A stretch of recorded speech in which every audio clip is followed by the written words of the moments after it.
গতকালই মুখ্যমন্ত্রী শুভেন্দু অধিকারী কড়া বার্তা দিয়েছিলেন যে পাতালের মধ্যে থাকলেও তাকে খুঁজে বের করে গ্রেপ্তার করতে হবে। আর মুখ্যমন্ত্রীর এই কড়া বার্তার পরেই বাগনানে বিজেপি কর্মী খুনে একজনকে গ্রেপ্তার করলো সিআইডি। আরো বিস্তারিত জানতে আমাদের প্রতিনিধি বিটন চক্রবর্তী আমাদের সঙ্গে রয়েছেন। বিটন, কি খবর?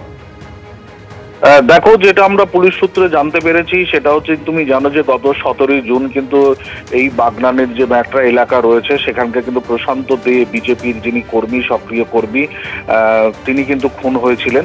এবং সেই ঘটনা পরবর্তীকালে জেলা পুলিশের পরে কিন্তু সেই ঘটনা তদন্ত শুরু করে সিআইডি। এবং যেটা গতকাল যেটা মুখ্যমন্ত্রী তার বাড়িতে দেখা করার পর কিন্তু আশ্বাস দিয়েছিলেন যে যারা দোষী রয়েছে তাদেরকে কিন্তু গ্রেপ্তার হতেই হবে এবং তাদেরকে পুলিশ এবং সিআইডি তাদেরকে গ্রেপ্তার করবে। এবং সেই অনুযায়ী আমরা যেটা দেখতে পেলাম সেটা হচ্ছে যে জেলা পুলিশ এবং সিআইডির যৌথ উদ্যোগে কিন্তু শেখ সাইফুদ্দিন নামে এক ব্যক্তিকে গ্রেপ্তার করা হয়েছে এবং যার নাম কিন্তু এফআইআর এর 43 নম্বর সিরিয়ালে রয়েছে। ফলে স্বাভাবিকভাবে যেটা বোঝা যাচ্ছে যেটা যে গতকালও এই প্রশান্ত দে পরিবারের সদস্যরা তারা মুখ্যমন্ত্রীর কাছে তারা দাবি জানিয়েছিলেন যে এই ঘটনার পেছনে যারা রয়েছে তারা যেন অবিলম্বে শাস্তি পায়। এবং মুখ্যমন্ত্রী বাগনান থানাতে দীর্ঘক্ষণ আধিকারিকদের সঙ্গে কথা বলার পর তিনি যখন বেরিয়েছে সাংবাদিকদের মুখোমুখি হন, তিনি কিন্তু পরিষ্কারভাবে জানিয়ে দিয়েছিলেন যে অপরাধীরা যদি পাতালের নিচেও থাকে সেখানেও কিন্তু পুলিশ বা এবং সিআইডি তাদেরকে খুঁজে বের করবে। এবং সেই মুখ্যমন্ত্রী করা বার্তার পর কিন্তু দেখা গেল আরো একজনকে গ্রেপ্তার করা হয়েছে। এবং ইতিমধ্যেই তুমি জানো যে এর আগে 10 জনকে গ্রেপ্তার করা হয়েছিল এবং সেই গ্রেপ্তারির সংখ্যা কিন্তু দাঁড়ালো 11-তে। মোট 51 জনের নামে কিন্তু এফআইআর হয়েছে। এখনো কিন্তু 40 জন তারা অধরা রয়েছেন এবং যেটা প্রশাসন সূত্রে আমরা জানতে পেরেছি অবিলম্বে তারা গ্রেপ্তার হবে, অন্তত এমনটাই জানা গেছে। স্বর্ণালী, ধন্যবাদ বিটন।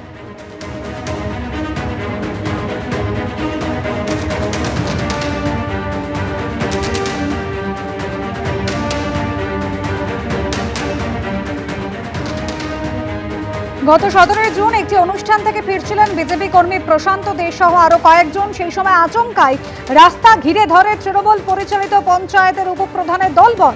লাঠি, লোহার রড, ধারালো অস্ত্র দিয়ে হামলা চালানোর অভিযোগ ওঠে। মাথায় আঘাত লাগে প্রশান্ত দের। এরপর উলবেড়িয়া মহকুমা হাসপাতালে নিয়ে গেলে তাকে মৃত বলে ঘোষণা করা হয়। আর গতকাল সেই নিহত বিজেপি কর্মীর বাড়িতে যান মুখ্যমন্ত্রী শুভেন্দু অধিকারী। কড়া বার্তা দেন, পাতাল থেকে খুঁড়েও কিন্তু অভিযুক্তদের যারা দোষী তাদেরকে গ্রেপ্তার করতে হবে। আর এরপর বাগনানে বিজেপি কর্মী খুনে গ্রেপ্তার করা হলো শেখ সাইফুদ্দিনকে। এই ঘটনায় আগেই 10 জনকে গ্রেপ্তার করা হয়েছিল। সব মিলিয়ে মোট গ্রেপ্তার করা হলো 11 জনকে।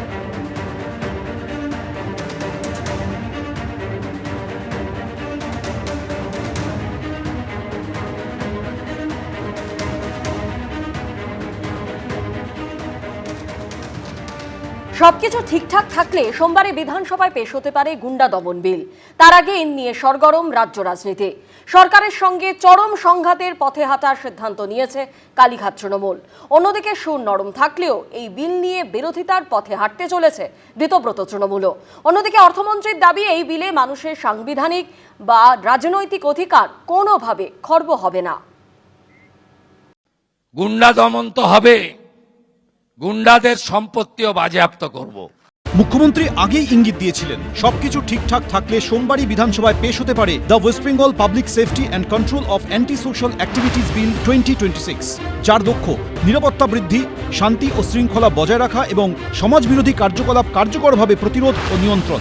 ইতিমধ্যেই বুধবার এই বিলের গেজেট নোটিফিকেশন হয়ে গেছে। তাতে বলা হয়েছে তাৎক্ষণিক প্রয়োজনে কোনো ব্যক্তিকে আটক করা হলে 15 দিনের মধ্যে সরকারের অনুমোদন নিতে হবে। আটকের জন্য কোনো ব্যক্তি চিহ্নিত হওয়ার পর ফেরার হয়ে গেলে তার বিরুদ্ধে আদালতে যাবে পুলিশ। আদালত অভিযুক্তকে হাজিরা দেওয়ার জন্য সময় বেঁধে দেবে। তারপরেও হাজির না হলে গ্রেফতারি পরোয়ানা জারি করতে পারে আদালত।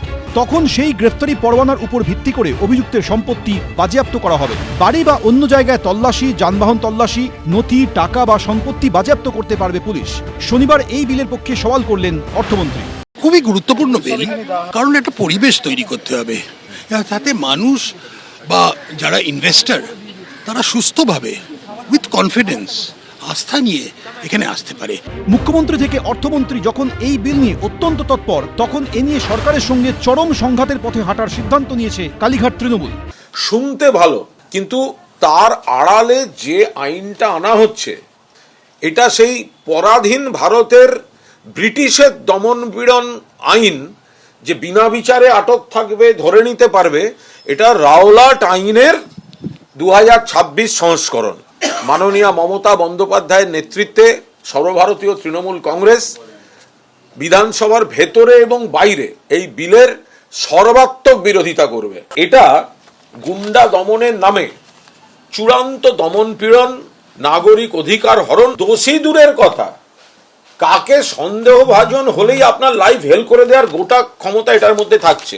বিলে বলা হয়েছে, রাজ্য সরকার যদি মনে করে কোনো নির্দিষ্ট এলাকায় সমাজবিরোধী কার্যকলাপ চলছে বা চলার আশঙ্কা রয়েছে, তাহলে ওই এলাকায় বসবাসকারী ব্যক্তি বা যেসব বহিরাগত সমাজবিরোধী কার্যকলাপে জড়িত বা জড়ানোর চেষ্টা করছেন অথবা সহায়তা করছেন, নির্দিষ্ট সময়ের জন্য ডিএম, এসপি বা সিপিকে ওই ব্যক্তিদের আটক করার ক্ষমতা দেওয়া হতে পারে। কালীঘাট তৃণমূলের মতো সুর চড়া না করলেও বিরোধিতা করেছে ঋতব্রত তৃণমূলও। আমার মনে হয়েছে যে এটা আরো রিভিউ করে করা উচিত ছিল। আমরা তো নিশ্চয়ই বাজেটে এই বিলের বিপক্ষে বলবো। সরকারে যারা আছেন তারা কি ভাবনা ভেবে এসছেন যে ওখানে not below the rank of SP, মানে এসপিকে তো যদি গভর্নমেন্ট মোটিভেট করে সে তো কারোর নাম দিয়েই দিতে পারে। যদি গভর্নমেন্ট মনে করে কে অ্যারেস্ট করতে হবে তবে এসপি দিয়ে দেবে।